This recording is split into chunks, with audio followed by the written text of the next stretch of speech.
topik modul 3 adalah Data Definition Language dan Data Manipulation Language. Tetapi pada pertemuan praktik ini kita bahas terlebih dahulu Data Definition Language. Sebagaimana yang sudah kita pelajari pada modul 2, kita sudah membuat database baru ya. Kita sudah membuat tabel baru, kita sudah membuat relasi ya antar tabel melalui database diagram ya. Jadi di situ tercreate foreign key. Kemudian kita juga sudah belajar bagaimana mengisi record secara manual. Pada modul ini kita mempelajari membuat database baru dengan coding ya, atau menggunakan script ya, yang namanya adalah query. Langkah yang pertama, klik new query atau menekan shortcut Ctrl N pada keyboard. Tombol new query ya bisa ditemukan di toolbar atau menggunakan shortcut Ctrl N. Ketik perintah create database MHS sebagai berikut. Jika script ini dieksekusi, maka kita bisa melihat database MHS di sini, di mana database file SQL Server itu disimpan ke dalam dua file fisik. Yang pertama berekstensi MDF dan yang kedua berekstensi LDF. Nah, ini adalah nama logical ya. Kalau kita lihat nanti di SQL Server, yang pertama MHS garis bawah dat dan yang kedua adalah MHS garis bawah log. Saya execute ya script ini. Nah, maka kita bisa melihat ya database MHS di katalog SQL Server setelah lakukan refresh. Nah, maka kita bisa melihat katalog database MHS di sini. Nah, sekarang saya klik kanan database MHS properties. Di bagian files, nah kita lihat di sini nama logical MHS dat dan satu lagi MHS log, di mana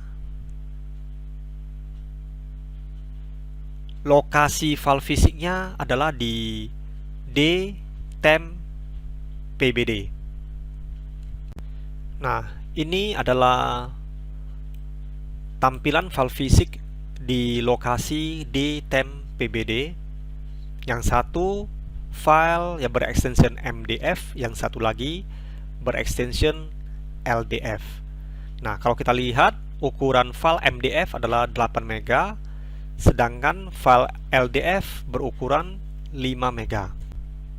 Nah, jadi fungsi dari parameter size 8 MB ya untuk MDF, sedangkan 5 MB untuk log ya, itu adalah ukuran file awal ya ketika database-nya tercreate. Nah, parameter max size bernilai unlimited ya untuk file MDF, berarti tidak dibatasi ukuran maksimum. Sedangkan untuk file log maksimum size-nya adalah 50 MB. Nah, kemudian file growth ini fungsinya untuk mengatur pertumbuhan file secara otomatis ketika database SQL Server membutuhkan space tambahan, di mana untuk file MDF diatur pertambahan 2 MB, sedangkan untuk lognya akan otomatis bertambah 1 MB ketika dibutuhkan penambahan space. Kemudian saya klik tombol OK. Nah, sekarang saya buat lagi database yang kedua. Ya, sekarang nama database yang kedua adalah contoh. Nah, pada database yang kedua, di sini saya tidak menuliskan size max size file growth. Artinya, saya memberikan kepada SQL Server ya untuk memberikan settingan parameter tersebut secara default.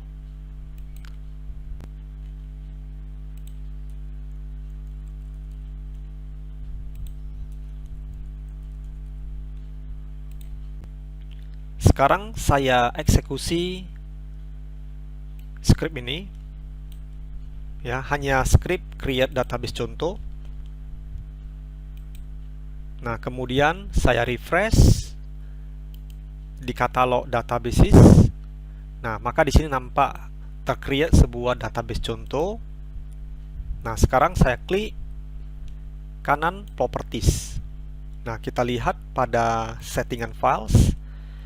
Nah, jadi sebenarnya kita cukup memberikan informasi name dan file name. Sisanya ini bisa default ya, dimana initial size ya, size awal itu 4 mega untuk MDF, sedangkan untuk LDF-nya adalah 1 mega.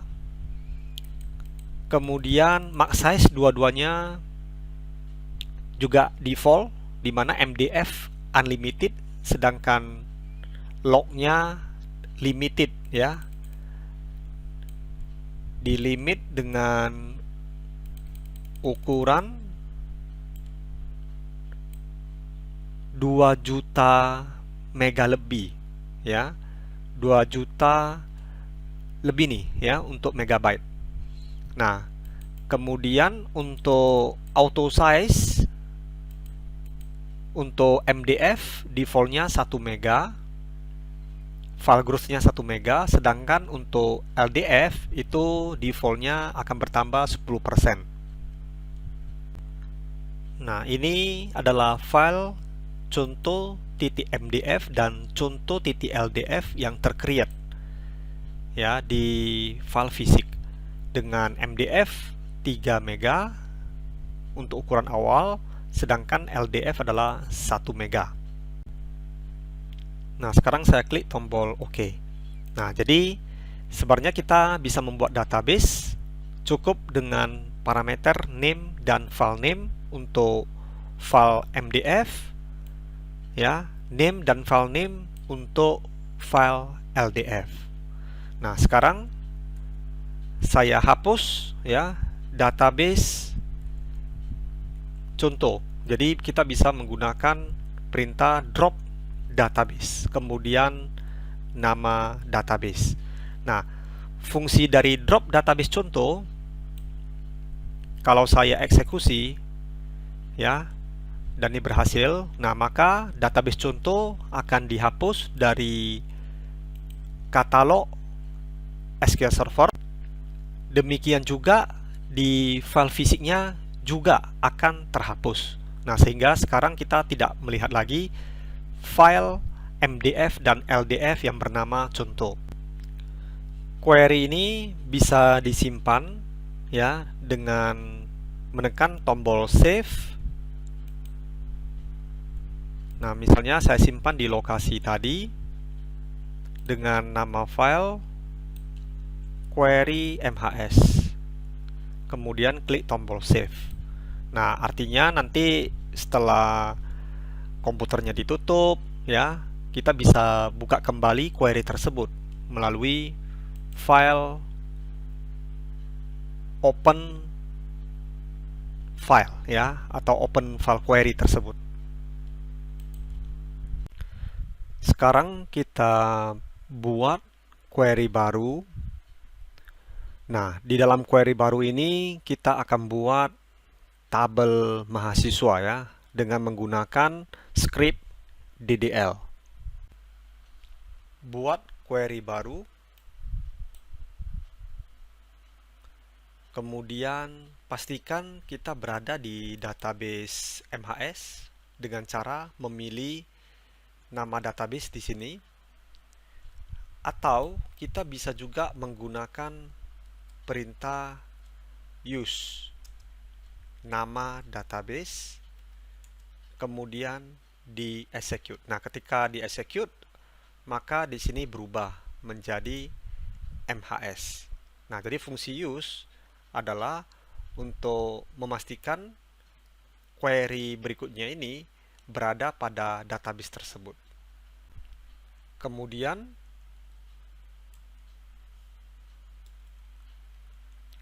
ketik perintah create table seperti ini. Ini adalah perintah DDL ya untuk membuat tabel mahasiswa dengan field name, nama MHS, jenis kelamin, jurusan ya, beserta dengan tipe data masing-masing. Kemudian ada constraint not null yang berfungsi untuk memastikan data harus diisi atau tidak boleh kosong. Kemudian ada constraint check ya. Jadi check ini berfungsi untuk sebagai nilai jangkauan atau nilai yang diperbolehkan di input ya pada field jenis kelamin, yaitu karakter L dan W ya, masing-masing mewakili laki-laki dan wanita. Kemudian ada constraint primary key. Nah, cara membuatnya adalah gunakan keyword constraint, kemudian nama primary key, kemudian keyword ya, keyword primary key dalam kurung field yang akan dijadikan sebagai primary key. Nah, kemudian execute ya, jalankan query ini dengan melakukan execute. Nah, di sini sudah successful dan kita bisa melihat tabel mahasiswa di sini. Jika belum tampil, kita bisa klik kanan pada folder tables, kemudian refresh.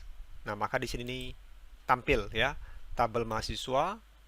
Nah, beserta dengan strukturnya. Atau bisa kita klik kanan, design. Nah, ini struktur dari tabel mahasiswa yang kita buat melalui script ya, perintah DDL. Simpan query ini ya dengan nama query garis bawah mahasiswa. Kemudian save. Kemudian lakukan hal yang sama, yaitu create table ya pada tabel dosen, KRS, mata kuliah, dan nilai. Ya, ini adalah tabel dosen, ini adalah tabel mata kuliah, tabel KRS, dan tabel nilai. Sehingga nanti total ada 5 buah tabel. Buat query baru, kemudian ketik ya perintah SQL create table dosen dengan field NIP, nama dosen, alamat, jenis kelamin, tamatan ya, beserta dengan constraint not null, check, dan field NIP sebagai primary key. Kemudian di execute. Nah, sehingga muncul pesan comments completed successfully. Nah, kemudian refresh, klik kanan for the tables. Nah, sekarang tabel dosen telah tercreate. Simpan query ini dengan nama query garis bawah dosen. Buat query baru, kemudian ketik ya perintah create table mata kuliah dengan field nomor MK, nama MK, semester, SKS beserta dengan constraint not null dan field nomor MK dijadikan sebagai primary key. Kemudian execute sehingga muncul pesan comments completed successfully. Kemudian klik kanan for the tables, refresh sehingga muncul tabel mata kuliah. Kemudian simpan query ini dengan nama query garis bawah mata kuliah. Save. Buat query baru, kemudian ketik ya perintah create table KRS seperti ini. Ini adalah perintah untuk membuat tabel KRS dengan field, NIM, NIP, nomor MK, tahun ajaran, semester, SKS. Di mana yang menjadi primary key pada tabel KRS adalah NIM, NIP, dan nomor MK. Ya, jadi ketiga field ini menjadi primary key. Kemudian NIM sebagai foreign key, ya, karena terhubung ke NIM dari tabel mahasiswa.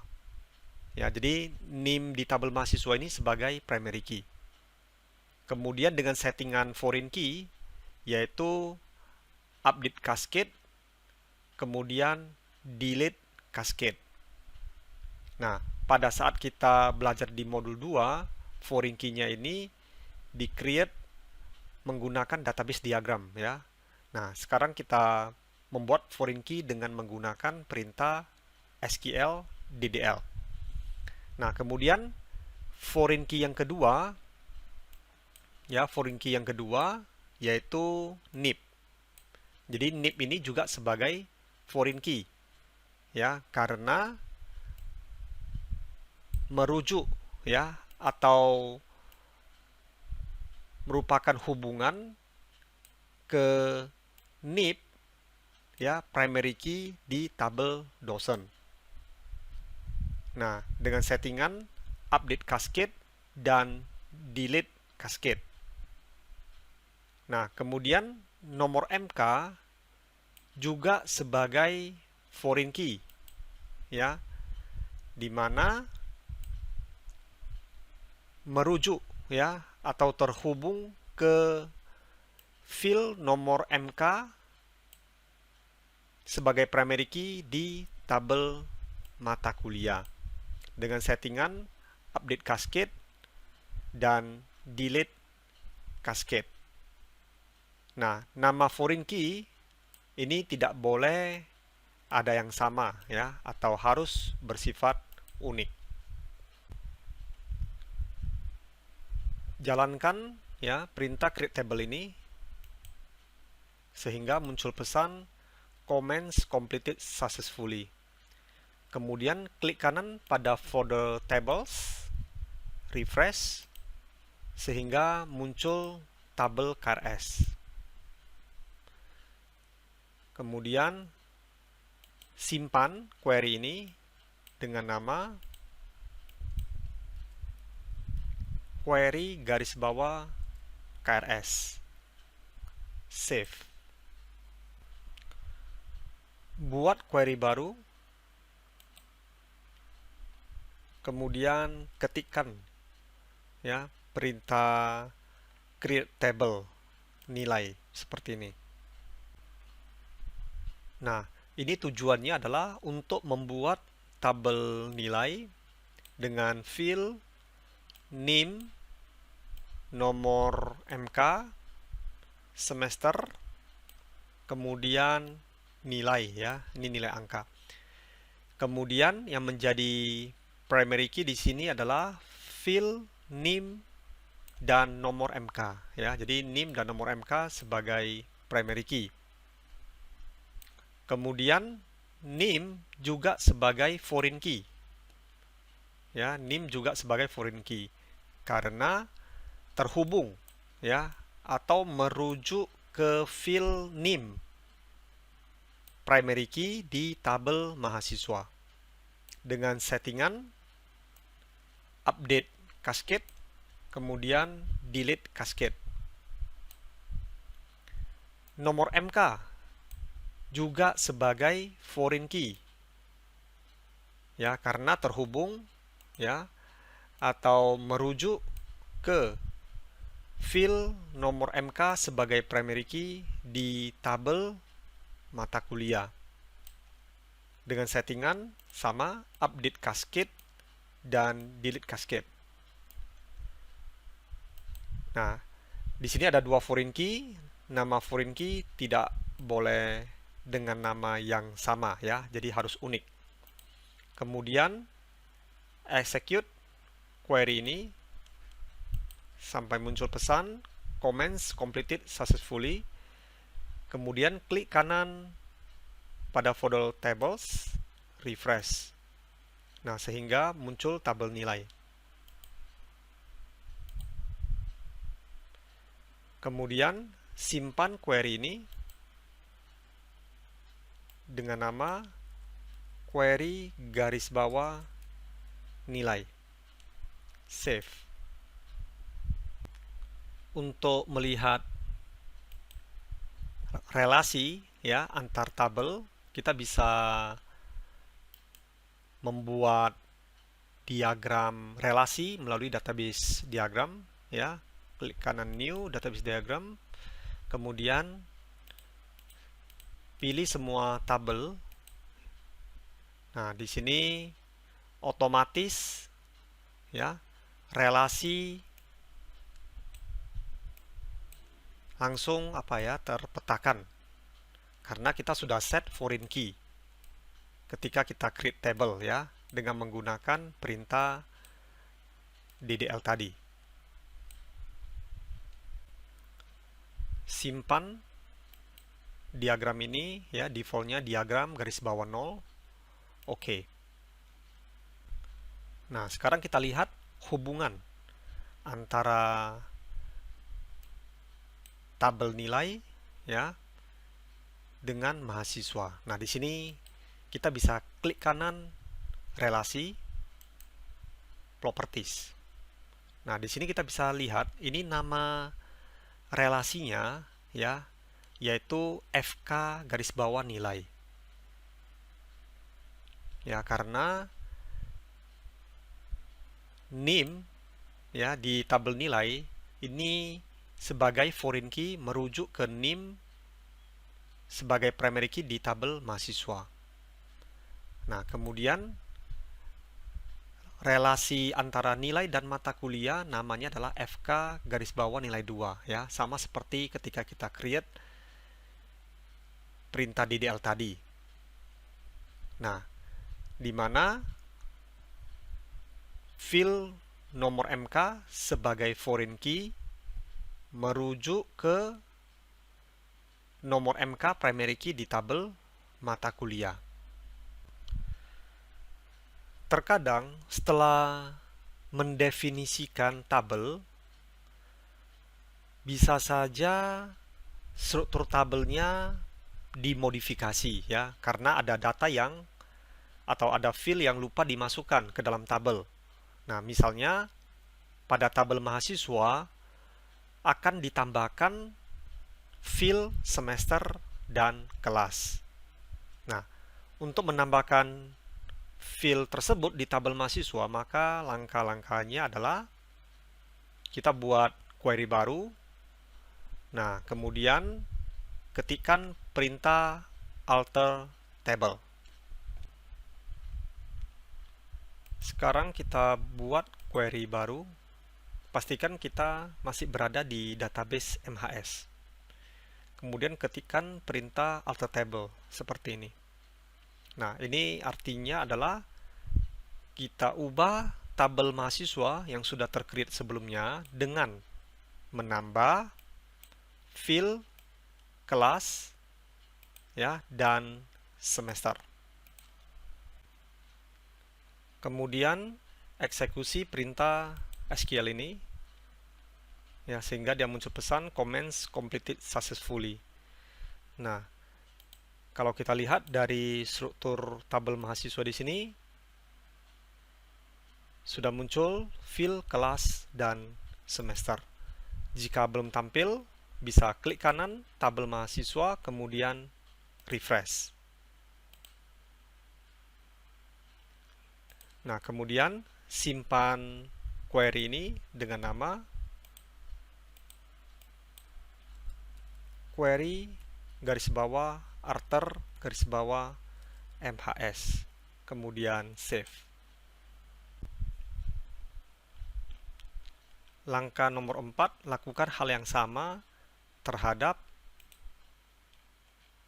tabel dosen dengan menambah dua field, yaitu status dan nomor telepon. Tabel KRS menambah satu field, kelas, dan tabel nilai menambah satu field, yaitu status. Nah, sekarang kita buat query baru. Pastikan kita masih berada di database MHS. Nah, ketikkan perintah alter table dosen dengan menambah field status varchar 100 dan nomor telepon char 20. Kemudian execute. Nah, muncul pesan comments completed successfully. Nah, kita lihat di tabel dosen. Nah, sudah bertambah dua field. Simpan query ini dengan nama query garis bawah Arthur garis bawah dosen. Save. Buat query baru. Ya, ketikkan perintah alter table KRS dengan menambah field kelas. Kemudian execute. Nah, lihat di tabel KRS sudah bertambah satu field kelas. Jika belum muncul, bisa klik kanan tabel KRS, refresh. Kemudian simpan query ini dengan nama query garis bawah Arthur garis bawah KRS. Save. Buat query baru. Nah, kemudian ketikkan perintah alter table nilai dengan menambah field status, ya, bertipe varchar 50. Kemudian execute, ya, sampai muncul pesan successful. Kemudian refresh tabel nilai. Nah, di sini belum tampil field status. Klik kanan tabel nilai, refresh. Nah, di sini sudah tampil field status. Kemudian simpan query ini dengan nama query garis bawah Arthur garis bawah nilai. Save. Jika kita mau hapus kolom atau field, kita bisa mengganti perintah add menjadi drop. Nah, jika kita ingin menghapus satu tabel secara utuh, maka gunakan perintah drop table, kemudian diikuti dengan nama tabel yang mau dihapus. Buat query baru. Ketikkan perintah SQL seperti ini. Kemudian eksekusi, ya, perintah create table class sampai perintahnya successful. Kemudian refresh for the tables. Nah, di sini sudah muncul tabel class dengan field, kode, dan lokasi. Nah, jika kita ingin menghapus field atau kolom, ya, dengan cara alter table kelas drop kolom nama field. Nah, kemudian ini di blok dulu ya, kemudian execute. Nah, sukses, kemudian refresh tabel kelas. Nah, di sini field lokasi telah dihapus. Kemudian yang terakhir, jika kita ingin hapus satu tabel utuh, misalnya tabel kelas, dengan cara menggunakan drop table, kemudian dbo titik nama kelas, kemudian execute. Nah, di sini sukses. Kemudian saya refresh folder tables. Di sini tabel kelas sudah hilang. Nah, jika query ini tidak mau disimpan, ini bisa no. Kemudian query yang sudah tidak digunakan ini semuanya bisa di close kembali.